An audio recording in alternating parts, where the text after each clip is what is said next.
Okay, this is Mark coming to you from Baker's Green Acres, and today's still the 6th, and I wanted to talk a little bit about going into spring with the Mangalitsa. And, you know, this is not like I haven't written a textbook, it's just like I've done it a few times, so these are the things that I've noticed along the way in the climate that I'm in. I'm in northern Michigan, and we get a lot of snow here. I have maybe a foot of snow on the ground right now, and it's February, but we lost all of our snow. We had some unbelievably warm weather in January. And when that happened, I came on and I wanted to offer some cautions, because when I see that happen, I take precautions, because what happens is the animals get used to, they're coming out of sub-zero, and then all of a sudden it's, Miami Beach. It was up to 40 degrees a couple times. And then it goes back down sub-zero again. And at the time I said, well, I don't really know why they get respiratory problems, but I know what the fix is on it. If I was to call the vet, it would be antibiotic. Just slam it to them. Well, we don't want to do that. So once I thought about it and discussed it, actually I put that video up, my wife watched it, and she said, do you ever think it's this? She's the smart one here. She said that when it gets warm like that, there's a lot of moisture in the air, which is true. And then when it dips down cold again, they have a lot of moisture in their lungs. And I've handled their lungs before, so I know that there's a lot of space in those lungs for anything to be, especially moisture.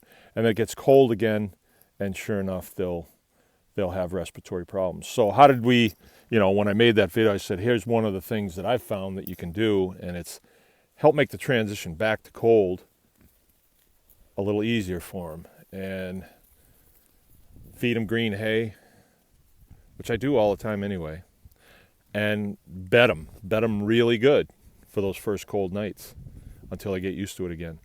Well, I think we have the same thing kind of happen perpetually when we're going into spring. In the past, I have gone into spring, really nice weather, with some sickly little animals, and it seems like they get sick in the spring or going into spring. And I think it's for the same reason. I think that I have a tendency to, it's only 30 degrees out tonight, or it's up to 30 degrees out tonight. They'll be fine. Well, I think going into spring, I think you have to be even more meticulous about keeping up with their bedding and things like that. Now, these pigs, look at these guys. These guys are 150 pounders.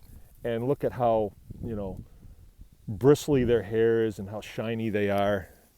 There's a beauty right here coming over to check out my rake. Nice curls on him. This is a barrow, and he's mostly black. He's got a little swallow belly on him. So these animals are pretty healthy. To knock them down with weather like that, I don't think it's going to happen. But that is something that you have to be concerned with when you're doing the pasturing thing. Like I said, I have 30 of them out here, but this field is big enough for 100 of them. They could be easily 100 of them out here. And one of the reasons that you want them very healthy going into spring is we have what they call the spring flush. And it affects all of us, all of these beings. When the seasons change, we're all affected by that. And, I think we have a tendency to go a little bit dormant in the wintertime. And when the spring comes, it's like you wake up early and you want to stay up, you want to live again, And the animals are like that too. And these animals live to eat. They live to eat. And so when the spring flush comes on, if they were in the wild, they would be eating everything that they could get their little mouths on. Oh, one of them stole my glove. So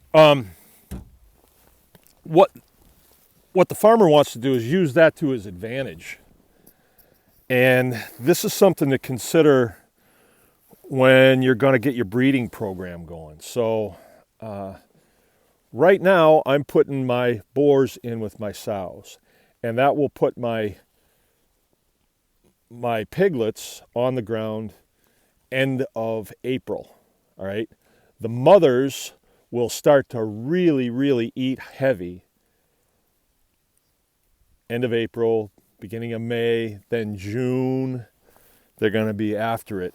And all of that goodness that they're going to eat is going to be passed on to their babies, through their milk. June, that's the spring flush right there. That's when everything's coming up out of the ground. So a lot of the goodness that's been stored in the ground over the winter is going to manifest with the sun, and then the pigs are going to eat that. They're going to pass it on to their babies, and you're just going to have tremendous babies. And, it's not like you're poking them with drugs or fillers in their feed or anything like that. It's all coming right to you. And this is, I go back to what I learned from a guy by the name of Ben Bartlett. He started off the class by saying, "You've heard there ain't no free lunch." Well, that's completely wrong. And there is a free lunch. I mean, and it's hitting me right on the face right now. And, we want to utilize that the very best we can. And that's one way to do it. So if they're going into spring and they're nice and healthy, they're just going to catapult with the feed that you give them. They're going to be able to eat more and process more and get bigger. With the Mangalitsa, we're talking about an animal that's ready for process in a year. That's kind of the minimum. That's a rule of thumb right there. Some people will say, hey, my idea of a market weight pig is 2 years. So they'll go 2 years. And that's their prerogative, There isn't really a market weight. That is a industrial agriculture thing.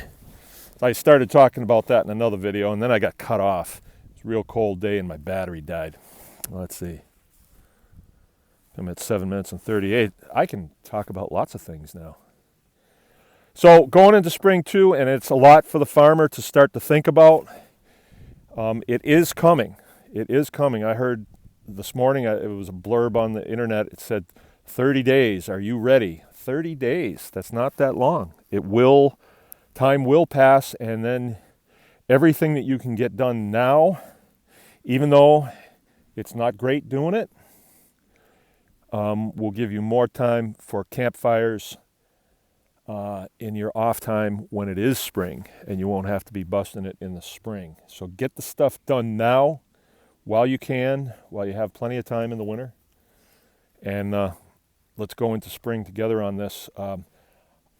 Things have broken loose. I'm getting phone calls all the time about people that want to raise Mangalitsas, and that's a good thing. Across the nation,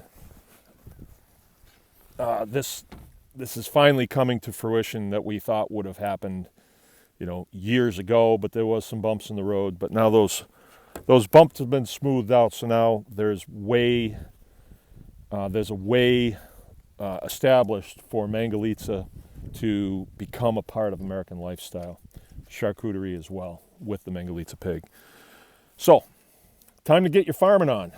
All right, this is Mark coming to you from Baker's Green Acres, and remember, anyone can farm.